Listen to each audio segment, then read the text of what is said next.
little shade there. There we go. Can you hear me above the tractor? Hopefully you can. It's another lovely day, so I'm back out in the garden. We're going to be looking at strawberries, so I'll turn the camera around and bring you along. Okay, so here's my strawberries. As you can see, I've got quite a few ripe ones now. They're all getting ready. So I shall do a harvest and show you how I get on. These are underneath my espalier apple trees. I've made a little espalier hedge along the edge of the garden and then underplanted with some strawberries. And there was just a few strawberries when I planted them about a year ago, and they've filled out nicely. And as you can see, strawberries send out what's called runners. That's a runner that's come from this mother plant here, and I'm just letting those settle in the garden. Some of them I've arranged because they do end up too close together sometimes. So as you can see on that plant there, hopefully you can see, I'll try and get my shadow out of the way.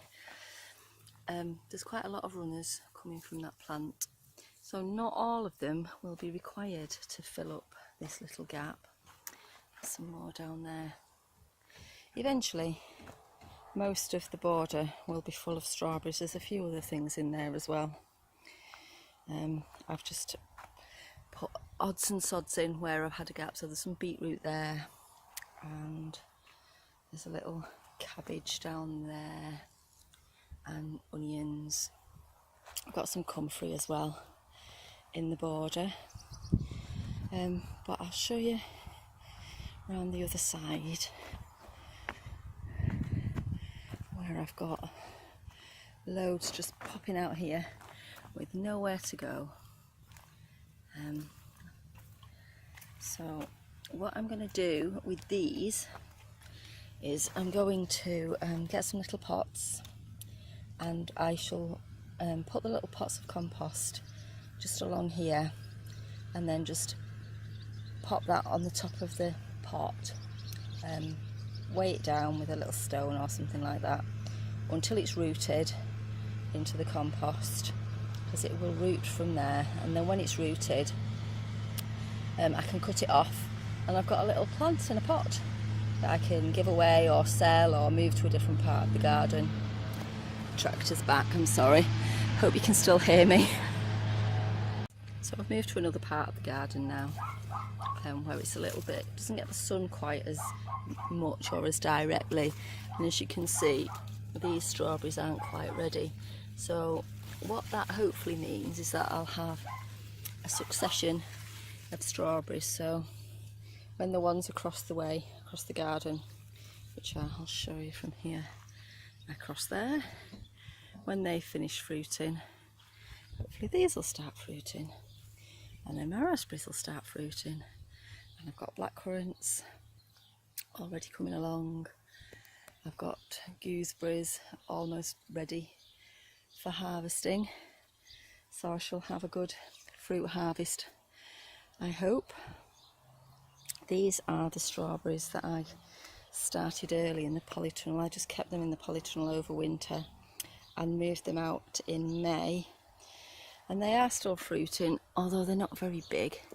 And I did get some earlier in the year than the other strawberries, but only by about 2 weeks. So it doesn't really make much difference whether I keep it in the polytunnel or out, so I'll probably put it back in again over winter and try and get an early start. The one that I've left in the polytunnel seems to have finished now. There's one little one there, but most of them have stopped. But I think the compost in here is quite old, so I'm going to have to replace the compost, I think, and hopefully it'll fruit a little bit better next year. That's my tomatoes. Let's look at my tomatoes while we walk out. Okay, so there's my strawberry harvest, which isn't too bad, I don't think. We are typically getting about that much each day at the moment. which is enough for 2 of us. As the garden matures, we'll get more hopefully, and we'll have some to freeze as well and keep for my morning smoothies. But at the moment I'm quite happy with that. So let me know how you're getting on in your garden, what fruit you're growing. You're growing strawberries, how are they coming along? Okay, thanks for watching, and I'll see you again next time. Bye.